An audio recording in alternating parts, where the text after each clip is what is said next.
Welcome to the Cafe Culture podcast, a season of discussions on culture, politics, philosophy and science.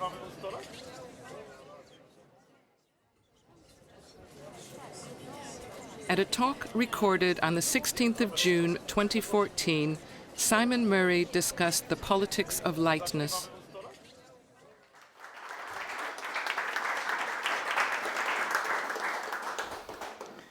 Thank you very much, Jenny. I'm very unused to being introduced as a lovely speaker. It's not a sort of term of introduction that in universities. More's the pity. Right, I think I've got everything here. Well, blimey. This is a bit nerve-wracking because looking around the room, there are about 5 decades of my life in front of me, and that's very delightful and charming. Some of you I don't know, but quite a lot of you I do know from various iterations of my life, which makes it a rather different sort of context. Lovely, as Jenny said. I'm slightly perplexed why I'm here, because about 18 months ago, I was in conversation with Jenny, and she told me about cafe culture, and I wrote an email and said, oh, that sounds really interesting. And I think Jenny thought this was a bid for me to be invited, which it wasn't. But anyway, here I am. And it's quite interesting, given I'm going to be talking about the lightness and what I've called in the title the cultural politics of lightness, being in Dance City, because when it was just over the road there, I spent quite a lot of my early life as a would-be performer trying to be light and trying to capture lightness in various dance classes and so on. I also did quite a bit of teaching there. And when I was working for the WA, before I'd gone into theatre, I ran a class which was called Mime for the Unemployed. And at that particular time, there was a guy called Alec McFadden who was the head of the Unemployed Centre, and Alex and I had to work quite closely together. We didn't always see eye to eye particularly. And I think he thought I was really a bit of a middle-class wanker. And once I ran this course, he came up to me and said, "You're trying to silence the voices of the unemployed." I thought I was trying to empower them, but anyway, probably neither. I don't think I silenced them, nor particularly empowered them. So I've got lots of connections originally with Dance City, so it's quite pleasing to be here.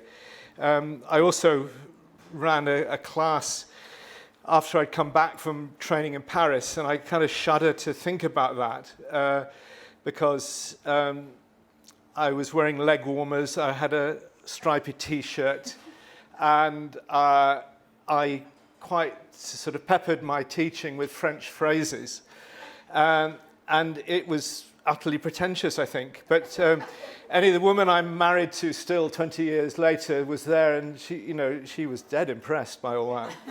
And those of you know Wendy know how unimpressed she was by that particular encounter. Anyway, enough of this anecdotage.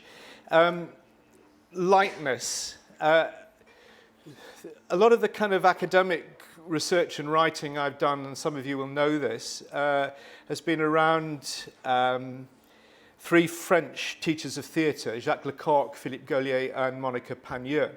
And I didn't go to the Lecoq school. I went to train with Pagneux and Gaulier. And at the time, they used the word light a lot and lightness a lot. And as I began to write about them, then it became very clear that they were trying to find in their students this sort of quality of lightness, and it's made me sort of think a lot about it. And I then, over the last 2 or 3 years, became aware that quite often it was used as a term of affirmation or approbation to describe different art forms which apparently were working well. I've seen it applied to exhibitions of visual arts. I've seen it applied to dance. I've seen it applied to theatre pieces, and as a term of affirmation.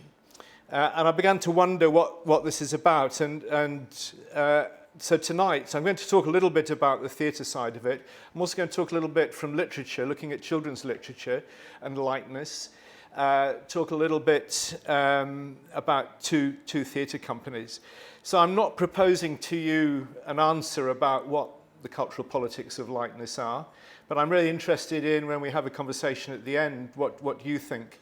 Because I think, my hunch is that there is something about a kind of a lightness in relationships, in discourse, in conversations, which is rather appealing and which very often I think has been very lacking on the left, which is the political space I've inhabited all my life and still do. So I'm tentatively suggesting out of all this that there is something about lightness which perhaps on the left we might wish to embrace. Now, of course, lightness is, one can ascribe lightness to something or some activity in a very critical way.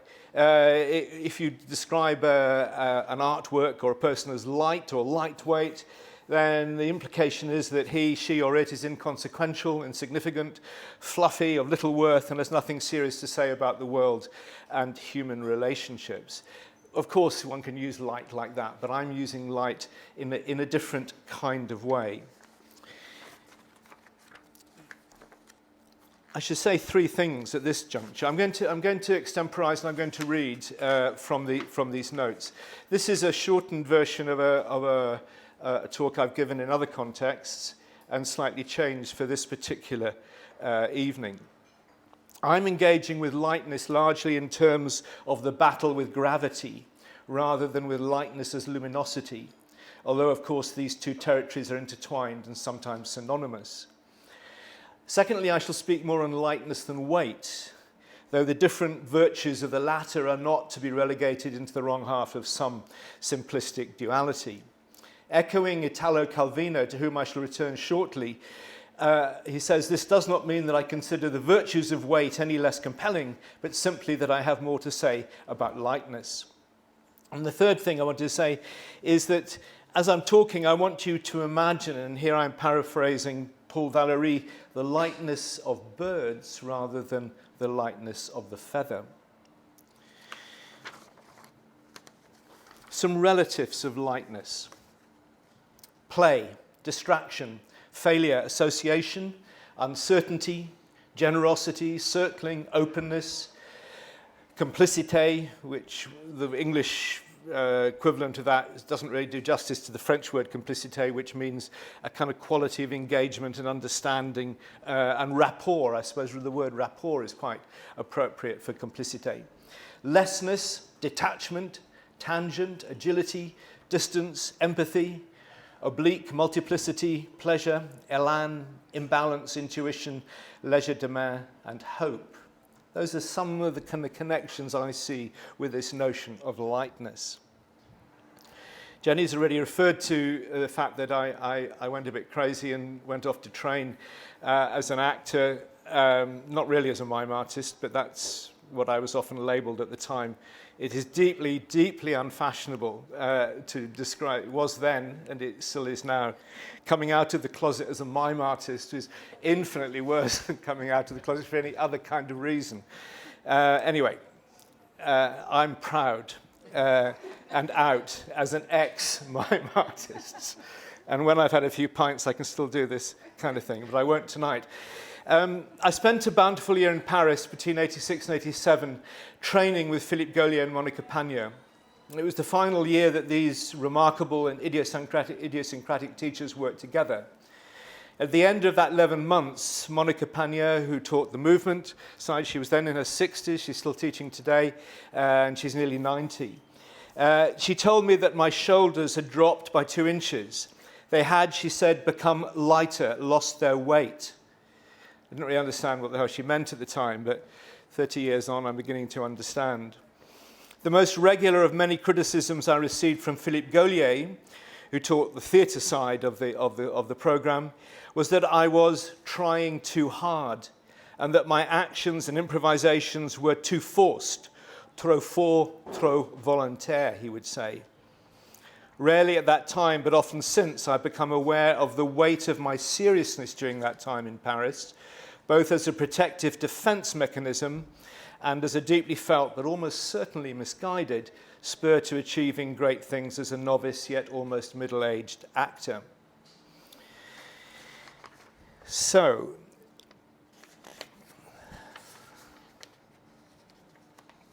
as I was thinking about this talk, or the earlier talk that I did a few months ago, and I'll put that there, that's good, preparing for it, I came across some writing which has helped shape what I'm saying to you tonight, and which seemed to offer a bigger frame or context for the notions of lightness. And I'm referring here to Italo Calvino's 6 memos for the next millennium, which was a course of lectures he wrote to give at Harvard in 1999. And he never delivered them because he died before they could be delivered. Indeed, he died before the 6th memo was written. And I came across this book and really enjoyed it. And the memos, the ones that he wrote, and they're short little essays, rather lovely essays in this book, were on quickness, exactitude, visibility, multiplicity, and lightness. And the one that he was to have written but never did was on constancy. In his memo on lightness, Calvino invokes the myth of Medusa, whose stare turned all to stone. To avoid such a fate, Perseus was carried by, I quote, the very lightest of things, the winds and the clouds, and fixes his gaze upon what can only be revealed by indirect vision. For Calvino, this myth must be an allegory for the artist's relationship to the world. Quote, a lesson in the method to follow when writing. And I think it's a lesson in the method to follow when making any kind of artwork, and perhaps a lesson to follow when living a life. For Calvino, lightness should not be confused with frivolity, superficiality, or any lack of care or attention. It's a tactic for dealing with the weight of things, intended, quote, to prevent the weight of matter from crushing us. Significantly, although he extols a lightness of thoughtfulness as a disposition for the then new millennium, back in the end of the 20th century, Calvino also suggests that the quality has a special connection with melancholy, arguing that the latter is, and I quote, sadness has taken on lightness. Film writer Richard Raskin summarizes what lightness means for Calvino, and he says lightness for Calvino is identified with such properties as mobility, agility of spirit, knowledge of the world, subtlety, multiplicity, the precariousness of things as they are, levitation and freedom. Correspondingly, heaviness is linked with opacity, petrification, sluggishness, density, solidity, and the crushing of life. So there's no doubt where Mr. Raskin stands on this. At about the same time as I was reading Calvino's 6 memos, I was chatting to a friend and colleague of mine who's Professor of Film Studies at Glasgow, whose work is very much around the representation of children in film and television.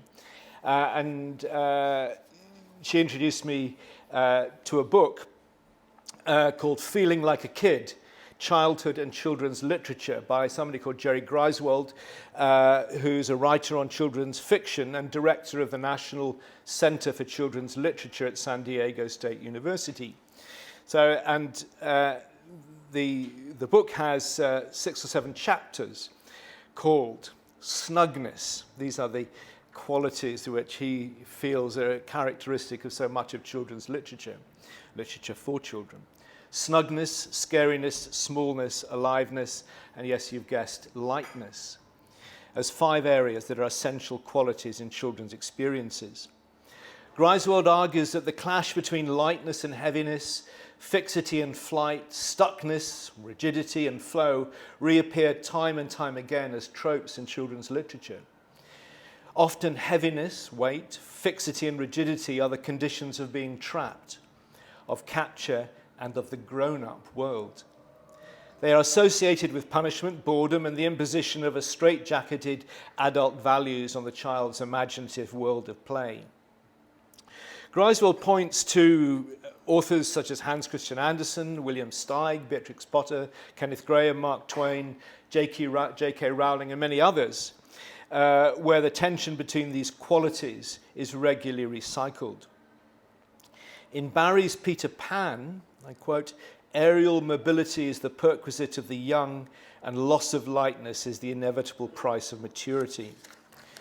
In Spielberg's film Hook, which I've not seen, some of you may have done, Peter Pan has become a middle-aged businessman, forever on his mobile phone and weighted down by responsibility and duty.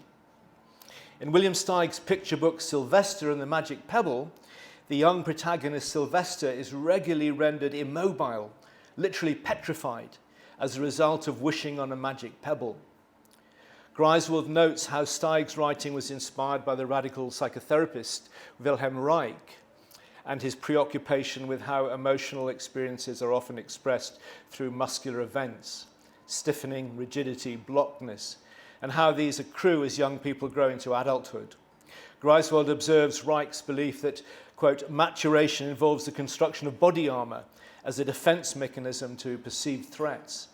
For Reich, the solution to this sclerosis is succumbing to flow, and thereby producing childlike individuals who are fluid, mobile, and light." Before leaving Greifswald and the part of lightness in children's literature, I can't resist reminding you of Kenneth Graham's Wind in the Willows, which offers a less ethereal, more mischievous take on lightness. While Greifswald suggests that in the opening paragraph of the book, with Mole recklessly abandoning the tedious weight of spring cleaning and bursting upwards into the spring sunlight, whilst that elegantly captures the impulse towards lightness, it is the character of Toad that we find a more theatrical and transgressive embrace of lightness. Toad could well have been invented by Philippe Gaulier as a role model for that impulsive quality of pleasurable, roguish, rule-breaking elan which he, Gaulier not Toad, is seeking to encourage and embody in his student actors. Whether as cross-dressing washerwoman, rakish scullsman, dreamy owner of gypsy caravan, reckless motorist, or ingenious escapee, Toad's life personifies lightness in speed and flight. And Greifswald puts it thus: if Toad is light-hearted youth, Badger is maturity and gravity. If Toad is high flyer, Badger is his kryptonite. So when you read Wind in the Willows to your grandchildren, Keith, you can give that take on it, if you wish. In the longer version of this talk, I speak a bit about the fictions and the writing of an author I much admire and has been quite influential. He died about 12 years ago, W.J. Sebald. And I've found in his writing, or the way he constructs his writing, this kind of quality of lightness, which is kind of perverse in many ways, because Sebald's work is deadly serious. It's about the Holocaust. It's about the mid-20th century cataclysm and how we live with that or don't live it. So it's deadly serious work. But the way he constructs his writing around these subjects is, I think, shares quite a lot of qualities of a sort of lightness of form and lightness of approach, which we can find in certain ways of making theatre and performance.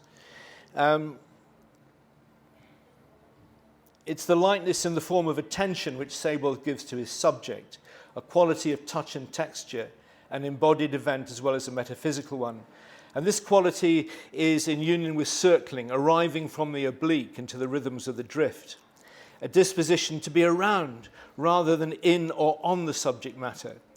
And it is these deceptively casual tactics of meandering digression which prevent, and I quote Sebald himself, the kind of leaden heaviness that weighs the reader down, that makes him blind. Avoiding this kind of leaden heaviness seems to be the critical impulse in Sebald's fiction. A dog following the advice of his nose is how Sebald once described his approach to constructing his stories. We might pick up on this in the conversation later on. How am I doing for time? Am I right?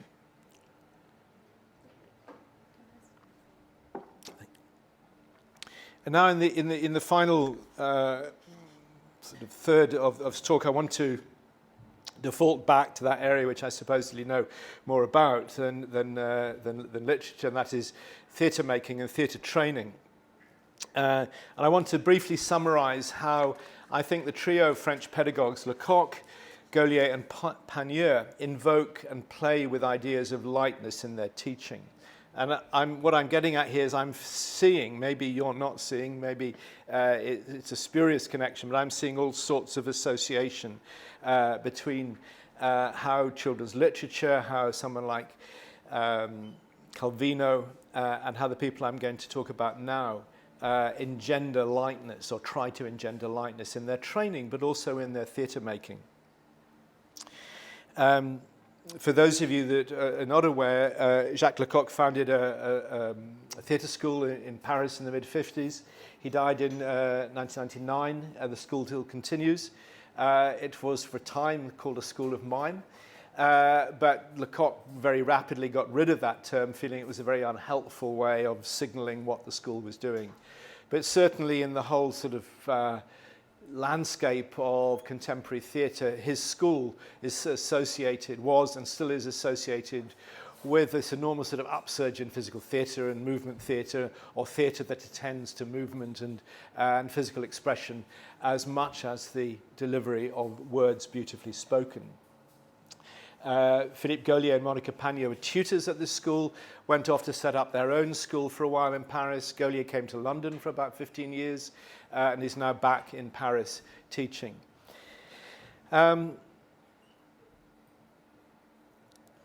all of them, lightness is not simply a bodily or corporeal quality of action and movement. It's not simply about moving with lightness. That is part of it, but it's something rather more interesting, I think, than that.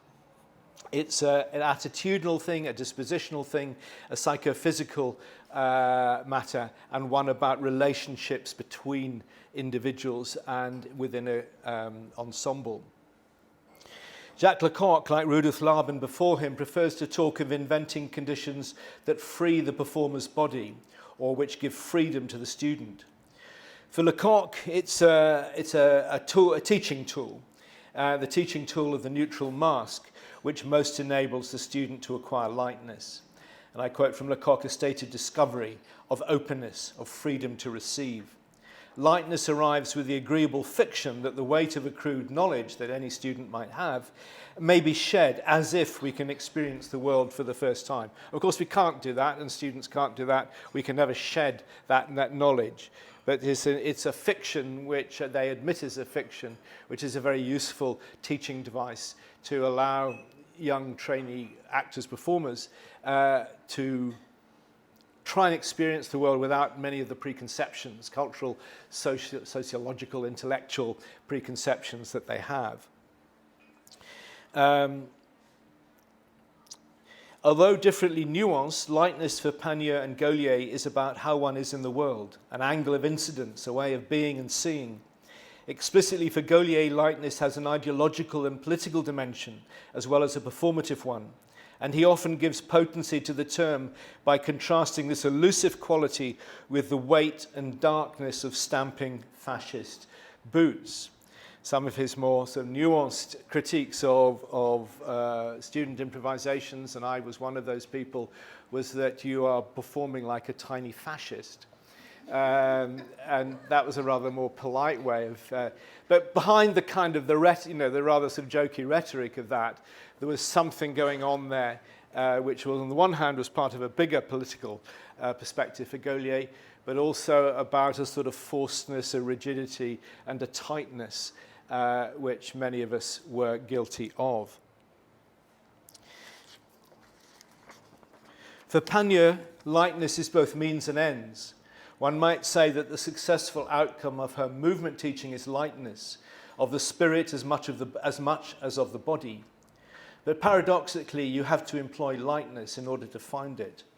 Without lightness of attention, both to the self and to other members of the group, the qualities of listening, complicité, and ensemble, play will at worst be non-existent, or at best mechanical, forced, and wooden. The texture of lightness sought by Gaulier may be identified in three overlapping areas of the performer's toil. a triple invitation to discover pleasure in the act of performing, regardless of text, style, and genre. An invitation to lighten the weight of the text by circling it, by coming to it at a tangent, through an indirect glance, playfully and with generous disrespect. I remember the one course I didn't do in Paris was one on tragedy, and I did it in London a year later. And we were dealing with tragic text, Shakespeare, Greek tragedies, and so on. And for a lot of the time, you would often stand in a circle holding hands with quite a lot of the Complicity gang were there when I did this course, and we just sang nursery rhymes. And so we would find a joy and a pleasure in reciting and singing these nursery rhymes, and then the flick of fingers, we would move straight into a piece of Shakespearean text, or Antigone or something, and trying thereby to capture and retain and translate that quality of rhythm and lightness into the text of Shakespeare or whoever it might be. And thirdly, an invitation to relax the sinews attaching performer to character, to find an engaged distance, to avoid knowing too much and trying too hard. I know friends here tonight who are involved in teaching theatre and performance, and you particularly will know that how that stands in opposition to a lot of the traditional methods of teaching students through Stanislavskian method approaches to acting, where that sort of strong identity between the actor and the fictional persona are supposed to be very, very tight. For Gaulier and Lecoq, he wants to loosen the relationship between the actor and the fictional persona. There's a more playful, I would hesitate to say, lighter relationship between the two. I want very briefly, before I wind up, just to look at two companies, both of you, one of whom you'll be aware of, perhaps the other you're less aware of, where I think that their work, when it's at its best, is often described by critics or academics as having this quality of lightness that I've been alluding to in the last 20 minutes or so. One is Complicité, used to be called Theatre de Complicité, but they're now just called Complicité, and the other is a company called Lone Twin. I'm not sure if Lone Twin have performed very much in the Northeast. I know they have performed in Northumberland. If you take the case of Lone Twin, some of you may know of them. They happened to graduate from Dartington College of Arts in the late 1990s, but neither, it should be said, with a theatre degree. One was a writer, one was a visual artist. And without any self-conscious or declamatory mission to break boundaries or be interdisciplinary, their work has been remarkably heterogeneous, moving between and around theatre, live art, installation, sometimes in the studio, but often durational, feats of endurance, task-based activities, and the practices of journeying, very far from what many of us would understand to be theatre. They have directed others under the sign of Lone Twin Theatre, but as a duo, amongst over 30 projects, they have done all these things. They've carried a telegraph pole across Northern Europe, pushed a vastly heavy anvil in a shopping trolley around the Barbican, attempted to read the whole of Melville's Moby Dick on a decommissioned Russian trawler crossing the North Sea, reenacted Al Pacino's best-known cinema roles, experimented with the lost art of town crying in Anik. And Diane, you were at that, I think. Some of you might have been as well. Sorry? On the metro. Right. They've climbed Everest within many black box studios across Europe. And in 2012, as part of the Cultural Olympiad, with gifts of thousands of wooden objects, a guitar, a pencil case, a jewellery box, a chair, they built a boat at Emsworth on the Hampshire coast, which was sailed up the Channel to London to arrive to start for the Olympics. If I was allowed to use visual aids here, I would show you a picture of this beautiful, beautiful boat, which was built by proper professional boat makers. And in the hull, you have all these sort of not engraved, but you can see very distinctly a violin, a pencil case, a chair, and so on. And the way, literally they put out a call across the country for people to contribute something wooden which had some resonance to them. It could be deeply serious resonance, or it might just be very light. And these became part of the boat. And there was this it's a very interesting form of a kind of community practice, which is light years away from many of the kind of community practices. I'm looking at Kay and I, because we've sort of inhabited this world in the past, which often are put into that category of community theatre. It was a form of participation and investment in a project, which I think had a beautiful, beautiful aesthetic to it and a beautiful lightness to it. A recently published book of essays on Lone Twin entitled Good Luck Everyone celebrates and reflects upon their highly idiosyncratic practice. From knowing their work and from my reading of Good Luck Everyone, I propose we can identify some of the following characteristics to their practice, such as work that is always open-ended, always revealing its construction and never telling spectators what to think, a playful and pleasurable, though often knowing embrace of naivety, the amateur and the childlike, a practice which unfashionably celebrates the everyday and 1,000 acts of kindness and heroism therein, an inclusive and generous engagement with audiences which does not presuppose a knowledge of critical texts or performance theories, a practice which, although often speaking to everyday suffering and tragedy, refuses earnestness and is suffused by an ethics of optimism, compassion, laughter, enthusiasm, affirmation. A practice which, says Carl Lavery, one of the book's editors, defies the spirit of gravity. And very briefly on Theatre de Complicité, much has been written about Complicité. They've been around for over 30 years. I've loved some of their work and not liked other parts of it. I've kind of grown up. I've grown old with Complicité, although I'm a lot older than most of the people in Complicité. And I share a sort of similar history to them. I'm not going to talk much about their work except to say that at its best, it has that kind of quality of lightness to it. It's very different from the work that Lone Twin make. Briefly, I would argue that in Complicité's approach to theatre making, what resides is placing movement and physical action at the centre of the ensemble process, an associative approach to composition and dramaturgy. And I think this sort of associative way of constructing writing or theatre is very key to this sort of lightness. It's not about a very logical unfolding of a linear story, but a way which allows the mind to work laterally and bring in things that come in out of the corner of the eye. And thirdly, what David Williams notes as work characterized paradoxically in terms of both its philosophical seriousness and its consistent lightness of touch. I think that's got a key to what I'm saying, that this lightness is not about just sort of frivolity. You can deal with the utmost serious things, political things, with this lightness of touch. And maybe I would argue, and I think I would argue, I'm not going to do it tonight particularly, you want me to finish? Very soon. Yeah. That this kind of work is stronger for that kind of blending of philosophical seriousness with lightness. I'm going to skip some things here. Jenny's beginning to look cross. Have I? All right. Well, I won't skip it all then. But I'll try and sum up in a couple of ways.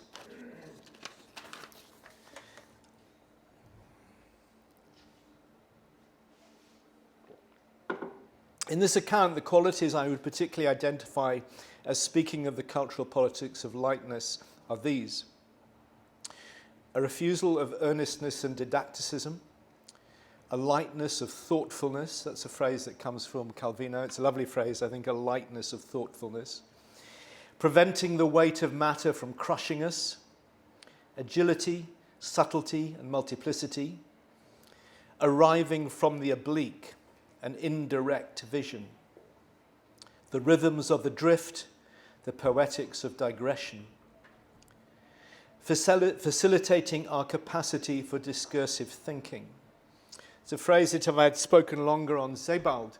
He uses, and he objects to much contemporary writing that deals with so-called serious matters, particularly the Holocaust, which he writes indirectly about.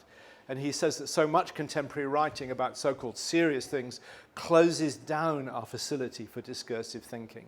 And he's looking for a way of making writing which opens up our capacity for discursive thinking. And that's very important to my way of thinking about art that I value. Discovering the pleasure in an action, an ethics of optimism, compassion, laughter, and affirmation. I always feel I should sort of qualify that, because that can sound very sort of trite in difficult times, and in the kind of world we live in, that could be easily dismissed as a sort of rather flimsy dismissal of that world. But I hope in the context of what I said, it isn't just that. A disposition to be around rather than in or on, and of shifting our maps of reality. And before I finish, let me tell you that I've also been thinking of Muhammad Ali, floating like a butterfly, stinging like a bee. I've been thinking of sociologist Richard Sennett, who writes of the virtues of the subjunctive over declarative, of empathy over sympathy, and of how oppressors employ closure to shore up their regimes. I'm thinking of Don Quixote, driving his lance through a windmill sail and being hoisted into the air. I'm thinking of Philippe Gaulier, who teaches how to turn corners in the imaginary and of the lightness of the bouffon. I'm thinking of the lightness of the big beasts, of remembering the elephants, the rhino, and the running giraffes at the Paris Zoo one afternoon in 1987. I'm thinking of Raymond Williams, who said that in approaching any work of art, whether it's a cathedral, a painting, or a piece of drama, we must understand it through the lenses of both weight and elegance. I'm thinking of Calvino again, whose life, says Jeanette Winterson, was, and I quote Winterson here, was spent trying to remove weight from people, places, cities, and above all from language itself. And I'm thinking finally of the extraordinary lightness of attention employed by the Las Vegas theatrical pickpocket Apollo Robbins, who, when talking of his clients, said, "What I'm trying to affect is their minds, their moods, their perceptions, to challenge their maps of reality." Thank you.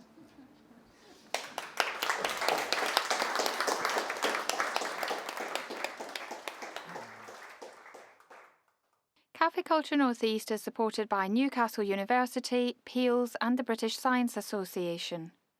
We're also supported by Ginger's Cafe in Dance City, who host the events.